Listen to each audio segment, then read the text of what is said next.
The blood was still warm on my lip when I made the decision that would change everything. My mother's eyes were cold as ice as she stood over me, the shattered remains of my phone scattered across the kitchen floor like broken dreams. My sister Jenna was still laughing, her phone camera pointed at my face, capturing every humiliating second. That was the moment I stopped being their victim. That was the moment Lauren Martinez died and someone stronger was born. But before I tell you how I built an empire from those shattered pieces, before I reveal how I made them pay for every cruel word and every brutal act, I need you to do something for me. If you believe that no one should ever make you feel worthless, if you think people who hurt you should face consequences, hit that like button right now. Subscribe because this story gets so much better, and comment below telling me what you would have done in my situation. Trust me, you will want to see how this ends. Now let me take you back to where it all began, to the girl I used to be, trapped in a nightmare that wore the mask of family. I was 26 years old and I had been invisible my entire life. Not the kind of invisible where people just do not notice you. The kind where they see you perfectly clearly and choose to treat you like you do not matter. My mother Karen had made that choice the day my father left, deciding that all her love and all her resources would go to one daughter. And it was not me. Our house was a split-level ranch in a decent Chicago suburb, the kind of place that looked normal from the outside. My mother worked as an office manager at a dental practice, making enough to keep us comfortable. Comfortable for Jenna anyway. My younger sister, by 3 years, Jenna had grown up, believing she deserved everything simply because she existed. Designer clothes, expensive trips, the newest iPhone every year. Meanwhile, I lived in what used to be a storage room in the basement, a space so small I could touch both walls with my arms outstretched. The walls were water-stained and cracking. The single window near the ceiling looked out at ground level, giving me a view of weeds and people's shoes as they walked by. I had a mattress on the floor, a cheap plastic dresser from Target, and a folding table where I did my work. The room was always cold in winter and suffocating in summer because the heating and cooling vents did not quite reach down there. But I had something my mother could not take away. I had taught myself technology. The room was always cold in winter and suffocating in summer because the heating and cooling vents did not quite reach down there. I was teaching myself graphic design from free online courses. I was becoming good, really good at understanding how computers and phones worked. While Jenna was out shopping and posting selfies, I was learning to code from YouTube videos. I learned to fix it myself. It started as a necessity when my laptop broke and my mother refused to replace it. That money went into an old iPhone I had bought secondhand on Facebook Marketplace. Then I started fixing things for other people, making a little money on the side. I used it to find freelance work to communicate with the few clients who would hire someone without a degree or fancy equipment. I was building something slowly, carefully, like trying to start a fire with wet matches. My mother had promised to pay for my college education. I had been accepted to DePaul University for computer science. I had been so excited, so hopeful. But 2 weeks before classes started, she sat me down at the kitchen table and told me the money was not available. She said she needed it for Jenna's future, for Jenna's opportunities. My sister was going to a private liberal arts college upstate, the kind of place where tuition cost more than most people's cars. I remember sitting there feeling like the floor had dropped out from under me. I asked her why. I asked her what I was supposed to do. She looked at me with those cold blue eyes and said, "You will figure something out, Lauren. You always do." So I did. I deferred my admission and got a job at a coffee shop, working early morning shifts. I did freelance work in the afternoons and evenings. I saved every penny, thinking that maybe next year I could afford at least community college. I paid my mother rent for that terrible basement room. I bought my own food. I asked for nothing, but it was never enough. She always found new ways to remind me of my place in the family hierarchy. When Jenna wanted to redecorate her room, I was told to help pay for it because I was living there too. When the car needed repairs, I was expected to contribute because I occasionally borrowed it for grocery shopping. Every request came with a subtle or not so subtle reminder that I was a burden, that I was lucky to have a roof over my head. Jenna was worse in some ways because she enjoyed it. When Jenna wanted to redecorate her room, I was told to help pay for it because I was living there too. She would use my shampoo and laugh when I asked her to stop. She would leave messes in the kitchen for me to clean up. She would make comments about my clothes being from Goodwill, about my phone being old and cracked. I told myself I could handle it. I told myself that once I saved enough money, I would leave. I would go to school. I would build a real life. I just needed to keep my head down and survive. But surviving sometimes means forgetting how to live, and I was so focused on making it through each day that I did not see how much of myself I was losing. The kitchen that morning was bright, with February sunlight streaming through the windows. My mother made me clean every Saturday. I had been up late the night before, finishing a website design for a client, a small accounting firm that was paying me $400. It was not much, but it was mine. I had been thinking about how that money would add to my savings, how I was getting closer to my goal. I came upstairs around 9 in the morning, my phone in my hand, checking my email to see if the client had approved the final design. My mother was at the stove making pancakes, something she only did when she was in a good mood. Jenna was at the kitchen table scrolling through her own phone, a brand new iPhone 15 Pro that my mother had bought her just last month. I remember thinking that maybe this would be a good day. Maybe I could just make some toast, take it back to my room, and avoid any conflict. But as soon as my mother saw me, her expression changed. The smile she had been wearing for Jenna disappeared, replaced by that familiar look of irritation. She turned off the stove and walked to the counter where a stack of papers, Saturday. Bills. She picked them up and turned to face me, her mouth pressed into a thin line. "We need to talk," she said. Her voice had that edge to it, the one that meant she had already decided I was wrong before the conversation even started. I stopped in the doorway, my phone still in my hand. "About what?" Jenna looked up, a smile playing at the corners of her mouth. She knew what was coming. She always knew. My mother held up the bills. "The electric bill is $200 more than usual. The water bill is up. The heating bill is astronomical. All because you are down in that basement running your computer all hours of the night." I felt my stomach tighten. I had known this was coming. My mother loved to blame me for household expenses. Last month it had been the internet bill. The month before, the grocery bill. "Mom, I need the computer for work," I said, trying to keep my voice calm. "That is how I make money. That is how I pay you rent." "Well, it is not enough," she snapped. "You are living here basically for free, using our resources, and what do you contribute?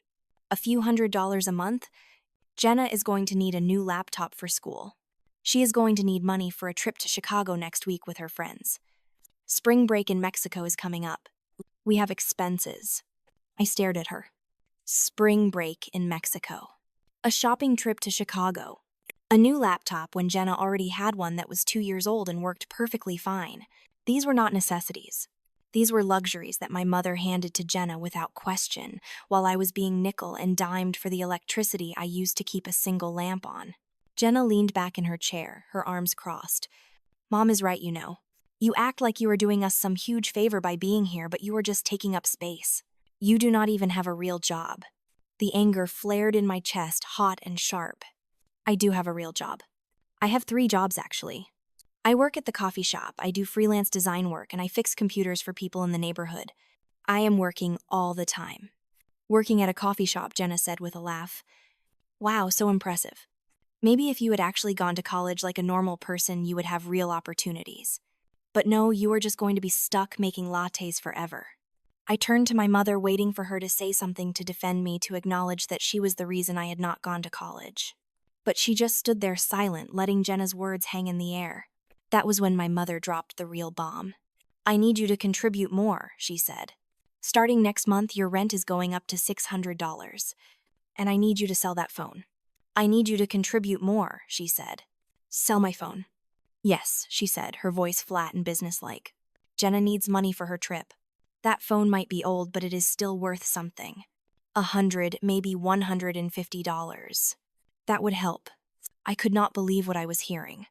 "You want me to sell my phone so Jenna can go shopping in Chicago?"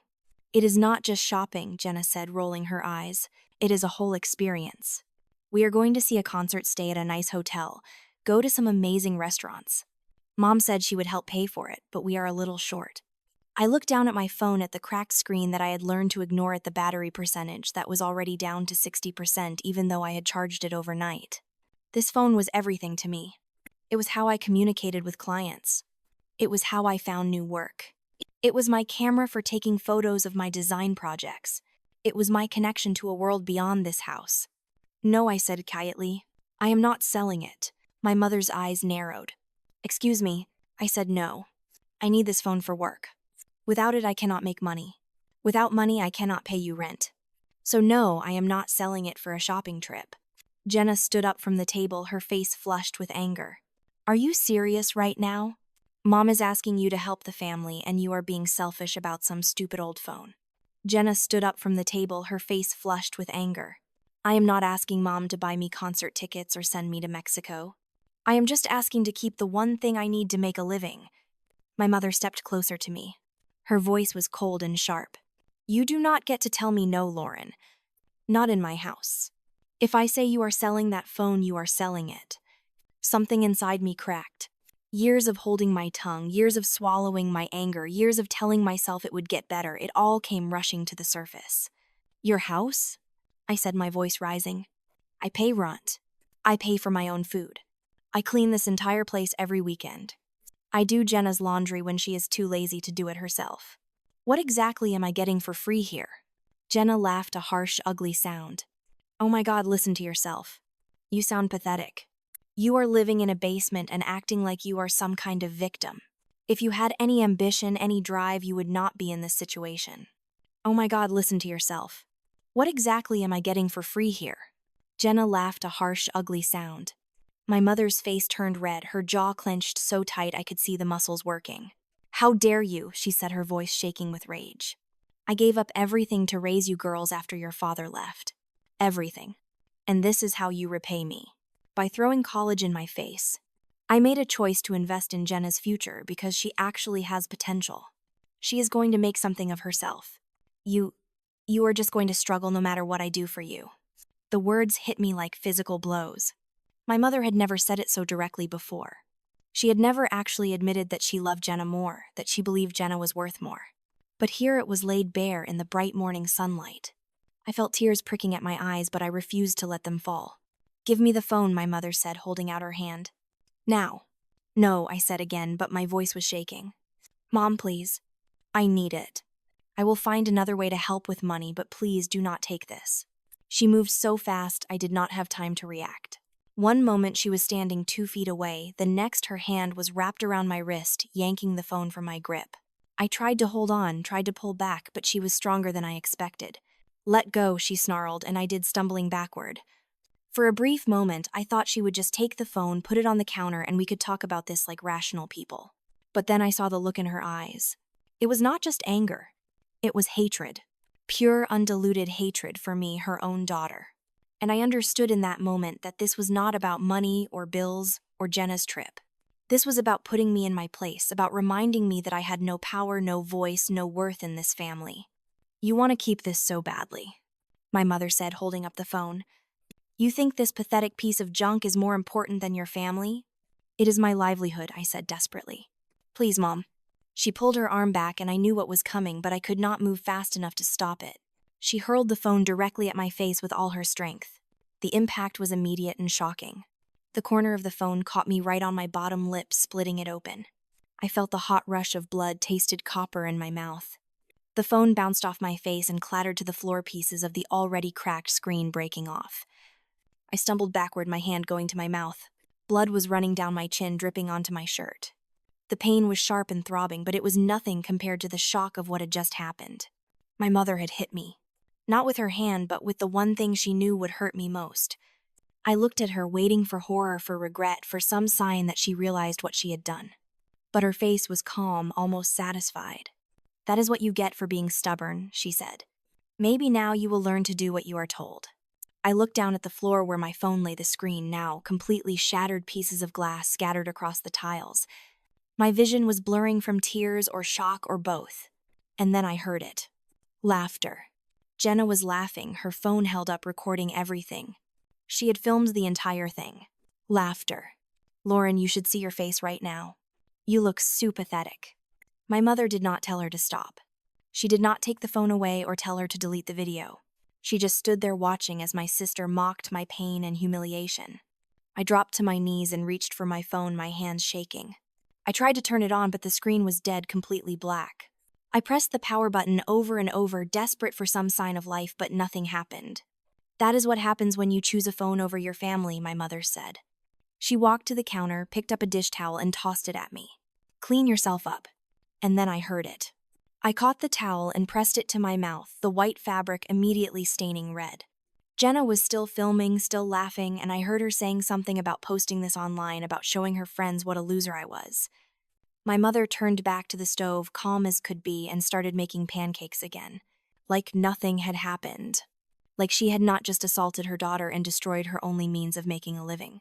I stayed there on the floor, surrounded by shattered glass and my own blood, and something fundamental shifted inside me. The Lauren who believed in family loyalty died right there on that kitchen floor. The Lauren who kept hoping things would get better disappeared with my broken phone. In her place, something harder and colder was born.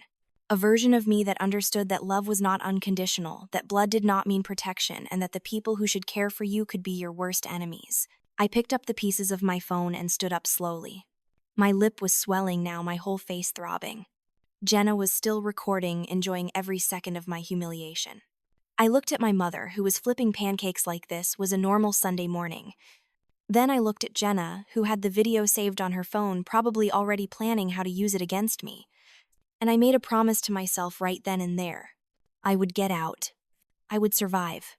And one day I would make them understand exactly what they had done. I walked to the trash can where my mother had thrown the broken pieces of my phone. I pulled them out carefully, cutting my finger on a shard of glass. I did not care. I wrapped everything in the bloody towel and took it to my basement room. That night I lay on my mattress, my lips still bleeding occasionally, my face swollen and bruised. I did not care. I could hear Jenna and my mother upstairs laughing and watching TV together. Content. They had already forgotten about me. But I would never forget this day. I would carry it with me forever, not as a wound but as fuel. They had broken my phone, but they had not broken me. They had tried to destroy the one thing that gave me hope, but they had actually given me something more valuable. They had given me absolute clarity. They had shown me exactly who they were, and I finally believed them. I spent that night taking apart my broken phone, trying to salvage anything I could. The internal components were mostly intact. The screen was destroyed, but the battery, the logic board, the camera, all of those could potentially be saved. I found a video on YouTube using my mother's computer while she slept about how to transfer data from a broken phone to a new one. I had $63 in cash hidden in my room. Over the next week, I sold some of my clothes, some old textbooks, anything I could spare. I made $92 total. I found a phone repair shop in a sketchy part of town that sold refurbished phones cheap. The guy there, a middle-aged man with kind eyes named Marcus, saw my swollen lip and the desperation in my face. He sold me a used iPhone 7 for $85, $20 less than the marked price. He even showed me how to install a screen protector to prevent cracks. I did not tell him what happened, but I think he knew. That phone became my secret weapon. I told my mother I had accepted defeat, that I understood my place. I acted meek and apologetic. She seemed satisfied, believing she had finally broken me. But every night in my basement room I was working. I was taking every freelance job I could find, no matter how small. $5 to edit a photo. $10 to fix a WordPress error. $20 to design a logo. I worked until my eyes burned and my fingers cramped. I saved every single penny. $10 to fix a WordPress error. I ate ramen and peanut butter sandwiches. I wore the same 3 outfits over and over. I became invisible again, but this time by choice.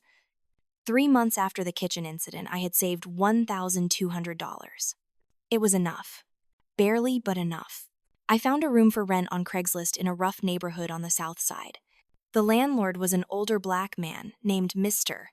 Washington, who had survived Vietnam and 30 years working at the steel mills. He looked at me, at my cheap clothes and nervous energy, and asked me one question. "You running from something bad?" I nodded, not trusting myself to speak. "You pay on time and respect my house. You got a place here," he said. "First month is $400. After that, $350 a month. Heat and electric included. You keep your room clean and do not bring trouble to my door." I paid him cash right there. He handed me a key to a room on the 2nd floor. It was small, barely bigger than my basement prison, but it had a window that actually looked out at the sky. The walls were old but freshly painted. The floor was clean. There was a single bed with a thin mattress, a small dresser, and a closet. It was the most beautiful place I had ever seen. I spent 2 weeks planning my escape. I bought a cheap duffel bag from Goodwill. I packed only what I absolutely needed: clothes, my laptop, my phone and charger, important documents, a few personal items that actually mattered to me. Everything else I left behind. On a Thursday morning in late May, I woke up before dawn. My mother and Jenna were both asleep. I moved through the house like a ghost, taking my packed bag from its hiding spot in the basement ceiling tiles. I left my key on the kitchen counter. I did not leave a note. They did not deserve an explanation or closure. I walked 6 blocks to the bus stop, my duffel bag over my shoulder, and waited for the number 55 bus that would take me to my new life. The sun was just starting to rise, painting the sky pink and orange. My lip had healed, but I could still feel the ghost of pain when I touched it. When the bus came, I got on and found a seat by the window. As we pulled away, I looked back at the house one last time. I did not feel sad. I did not feel nostalgic. As we pulled away, I looked back at the house one last time. That freedom came with challenges I had not fully anticipated. My new neighborhood was rough. I heard gunshots at night sometimes. Police sirens were a constant backdrop. But I felt safer there than I ever had in my mother's house, because at least here the danger was honest. No one pretended to love me while slowly destroying me. Mr. Washington turned out to be a blessing. He checked on me occasionally, making sure I was eating, asking if I needed anything. When he found out what I did fixing computers and designing websites, he started recommending me to people in the neighborhood. My first real client from that recommendation was Mrs. Chen, who ran a small alterations shop 2 blocks away. Her computer had died and she had lost all her customer records. I spent 8 hours recovering her data and setting up a new system with cloud backup. She paid me $150 and told everyone she knew about the nice girl who saved her business. Word spread. I started getting more calls, more clients. I fixed phones with cracked screens. I removed viruses from ancient desktop computers. I designed business cards and flyers for local shops. I built simple websites for small businesses that could not afford professional web designers. I removed viruses from ancient desktop computers. I fell asleep with my laptop on my chest more times than I could count. But I was building something real. Every dollar I made was mine. Every success was mine. No one was taking credit for my work or telling me I was not good enough. Every dollar I made was mine. 6 months after leaving my mother's house, I was making enough to move into a slightly better apartment. Washington's building, but a bigger room with its own bathroom. I bought a used desk and a comfortable chair. I invested in a better laptop and a second monitor. I created a website for my business, LR Tech Solutions, and started marketing myself more professionally. I took courses online in advanced coding, in user experience design, in business management. Everything I learned I applied immediately. My mother tried to contact me a few times in those first months. Texts that ranged from angry demands that I come home to guilt trips about abandoning my family. I blocked her number. Then Jenna tried her messages dripping with fake concern and thinly veiled insults. I blocked her too. I did not want their apologies or their excuses. I wanted nothing from them. They were part of a past I was actively erasing. A year after I left, I hired my first employee. His name was Deshaun, a 19-year-old kid from the neighborhood who had taught himself to code in the public library. He reminded me of myself, smart and hungry but lacking opportunities. I paid him $15 an hour to start, which was more than I was making at the coffee shop when I had worked there. Together, we started taking on bigger projects. Not just fixing computers, but building custom software solutions for small businesses. An inventory management system for a corner store. A scheduling app for a beauty salon. A point-of-sale system for a food truck. We were not just surviving anymore. We were thriving. By the end of my second year on my own, LR Tech Solutions had 5 employees and a small office space in a converted warehouse. We were doing web development, app creation, IT support, and technology consulting. Our annual revenue hit $200,000. I was 28 years old and I owned a real business. Not a side hustle. Not a freelance gig. A legitimate company with employees and clients and growth potential. But I kept thinking about that day in the kitchen. About my mother's cold eyes and Jenna's laughter. About my phone shattering against my face and my blood on the floor. I thought about it every time I wanted to give up, every time I faced rejection, every time things got hard. And I made a decision. I was not just going to succeed despite them. I was going to succeed so spectacularly that they could not help but see it and understand what they had thrown away. 3 years after I left home, LR Tech Solutions became LR Innovations. We moved into a professional office building in the Loop with glass walls and modern furniture, and our company logo displayed proudly in the lobby. We had 15 employees. We had contracts with major corporations. We were developing proprietary software that was getting attention from investors. I was living in a nice apartment in Lincoln Park. Not huge, not ostentatious, but clean and safe and mine. I had money in the bank. I had health insurance. I had a future. But I also had scars, physical and emotional. The thin white line on my lip where my mother's attack had split the skin. The nightmares that still woke me up sometimes. The trust issues that made relationships difficult. I saw a therapist twice a month working through the trauma of my childhood and young adulthood. She helped me understand that what I had experienced was abuse, not just bad family dynamics. She helped me see that my worth was not tied to my mother's opinion or Jenna's cruelty. And she asked me a question that I had been avoiding. What do you want from them now? I did not know how to answer that at first. Did I want an apology? Did I want them to acknowledge what they had done? Did I want them to suffer the way I had suffered? No, I realized. I wanted them to understand. I wanted them to see exactly what their cruelty and neglect had cost them. I wanted them to face the consequences of their choices. And then, as if the universe had been listening to my thoughts, fate handed me the perfect opportunity. It was a rainy Tuesday afternoon in October when they walked into the LR Innovations retail location. We had opened a high-end tech repair and sales shop on the ground floor of our office building, a place where people could get immediate help with their devices or purchase refurbished technology at competitive prices. I was in my office on the third floor when my manager called me. Miss Martinez, there are 2 customers here who are insisting on speaking with the owner. They say they have a very important repair job and they were told we are the best in the city. I almost said no. I rarely dealt with individual customers anymore. My time was spent on business development, managing projects, meeting with investors. But something in my manager's voice made me curious. What kind of repair? I asked. An iPhone that is severely damaged. Water damage, cracked screen will not turn on. They say it contains irreplaceable data and they need it recovered no matter the cost. I felt a strange prickling at the back of my neck. Send me a photo of the device, I said. A minute later, my phone buzzed. I opened the photo and felt my heart stop. It was an iPhone 13, the case decorated with designer stickers and charms. I recognized those stickers. I had seen them in countless photos on social media because I had never fully cut myself off from knowing what they were doing. I had occasionally, in moments of weakness, looked at their profiles to see how they were living. This was Jenna's phone.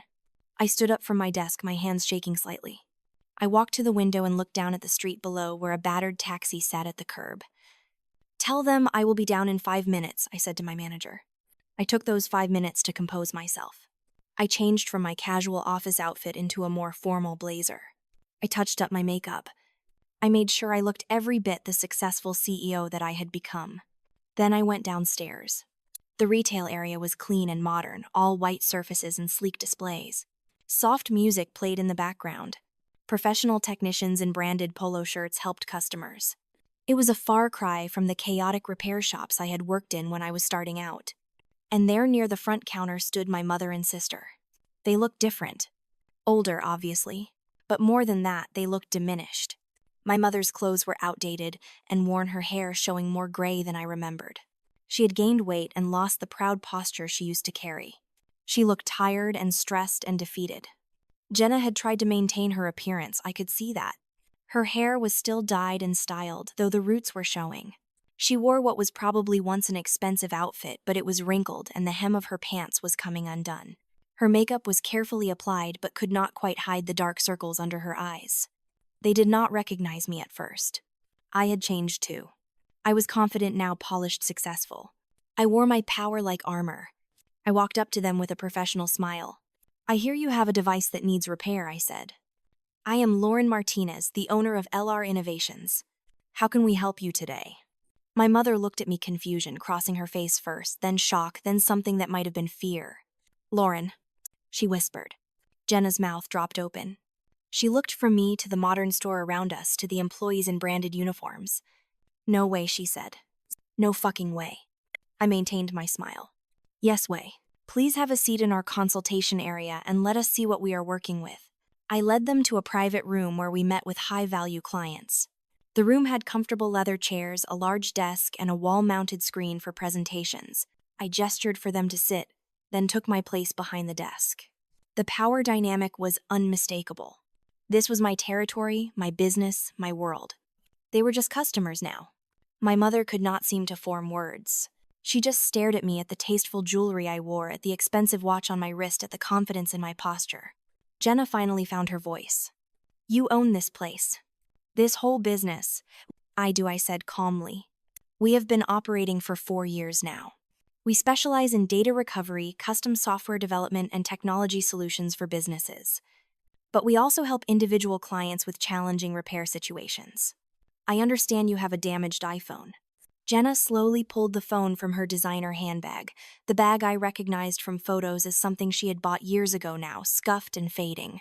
She placed it on the desk between us. I picked it up and examined it carefully. Severe water damage, I said. Completely non-functional. How did this happen? Jenna flushed red. I dropped it in the toilet. I raised an eyebrow but said nothing. I connected the phone to a diagnostic tool and pulled up the analysis on my computer screen. The damage was extensive. Professionally, this was a challenging but not impossible job. I connected the phone to a diagnostic tool and pulled up the analysis on my computer screen. The good news is that your data is likely recoverable, I said. The logic board appears to be intact, despite the water damage. We can extract the data and transfer it to a new device. However, this is complex work that will take several days and require specialized techniques. Jenna leaned forward. How much?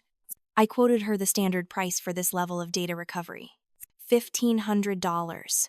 Her face went pale. I do not have that kind of money. My mother finally spoke up, her voice small and shaky. Lauren, please. We really need this. That phone has everything on it. Photos, videos, contacts, everything. We cannot afford to lose it. I leaned back in my chair, studying them. You cannot afford it, I repeated. We cannot afford to lose it. I leaned back in my chair, studying them. You cannot afford it, I repeated. Heavy and uncomfortable. Things got difficult, my mother finally said. Your father stopped sending support payments. I had some medical bills. Jenna's college was expensive and she did not finish. Your father stopped sending support payments. Your father stopped sending support payments. Bad luck, I said softly. Jenna's voice was defensive. You do not know what it was like after you left. Everything fell apart. Dad left for good. Mom lost her job. We had to sell the house. I nodded slowly. I see. And in all that difficulty, did either of you ever think to reach out to me, not to ask for money, but just to apologize, to acknowledge what you did? Neither of them spoke. I opened my desk drawer and pulled out something I had kept for years. A small plastic bag containing the broken pieces of my original iPhone, the one my mother had smashed into my face. I had carried it with me through every move, every change, as a reminder of where I came from. I placed it on the desk. Do you remember this phone? I asked quietly. My mother stared at it, her eyes widening. Jenna looked confused at first, then recognition dawned on her face. You kept that? Jenna asked. I kept it because it was important to remember. I kept it because on the day you destroyed this phone and assaulted me, something inside me broke too. And from that broken place, I built all of this. I rebuilt myself piece by piece, just like I could rebuild this phone if I wanted to. Tears were forming in my mother's eyes. Lauren, I am so sorry. I was angry and stressed, and I took it out on you in terrible ways. But I am your mother. Please, you have to help us. I have to help you. I said, my voice still calm, but with an edge now. The way you helped me when I begged you not to destroy my only connection to the world. The way you helped me when I was bleeding on your kitchen floor. The way you helped me by blocking my education and forcing me into poverty. Jenna was crying now too. We were wrong, okay. We were terrible to you. But that was years ago. Are you really going to hold a grudge forever? This is not about a grudge, I said. This is about consequences. You treated me like I was worthless, like I was disposable. You destroyed something precious to me without a second thought. And now you come here to the business I built from nothing and you ask me to help you. I paused, letting the weight of the moment settle. I will recover your data, I said finally. But not because you are family. Family does not assault each other. Family does not laugh while someone bleeds. I will recover it because I run a business and I provide a service. I reached down and opened another drawer, pulling out a sledgehammer, a small demonstration tool we sometimes used in our marketing to show how well we could recover data from damaged devices. But first, I said, I am going to do something I have wanted to do for 4 years. I stood up, picked up Jenna's phone, and placed it in the center of the desk. Then I lifted the sledgehammer. What are you doing? Jenna screamed. Teaching you the same lesson you taught me, I said. That some things, once they are broken, cannot be fixed. I brought the hammer down on the phone, crushing it completely. Pieces of glass and metal scattered across the desk. Jana shrieked. My mother half stood from her chair. I hit it again, and again, until there was nothing left but fragments. You are insane, Jenna sobbed. You just destroyed my phone. No, I said, setting down the hammer. I destroyed a phone that was already broken beyond repair. Just like you destroyed something that was already fragile when you were cruel to me all those years. The difference is I just saved you $1,500. The data on that phone was corrupted beyond recovery anyway. The diagnostic I ran proved that.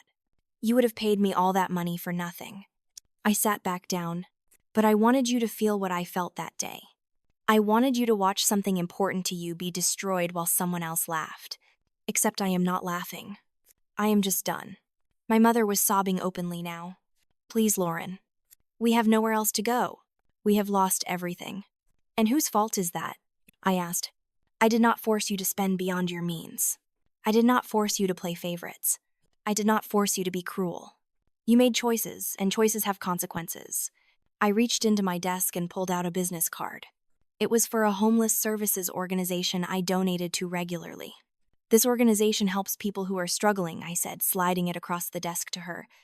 They provide job training, housing assistance, and support services. It was for a homeless services organization I donated to regularly. That is more than you ever did for me. Jenna looked at the card with disgust. You are sending us to a homeless shelter. I am giving you the same chance I gave myself, I said. The chance to rebuild from nothing. To prove that you are worth more than your circumstances. That is actually a gift, even if you cannot see it now. I stood up, signaling that the meeting was over. My security staff was already at the door, having been alerted when I picked up the hammer. They would escort my mother and sister out if needed. You have become so cold, my mother said, her voice broken. I do not even recognize you. Good, I said. The Lauren you knew does not exist anymore. You killed her. This version survived despite you, not because of you. The Lauren you knew does not exist anymore. You killed her. You cannot just throw us away. I looked at her directly, my voice unwavering. You threw me away first. You threw me away every day for 26 years. I am not abandoning you. I am just refusing to be your safety net after you pushed me off the cliff. Security escorted them out. I watched from my office window as they got into their taxi and drove away.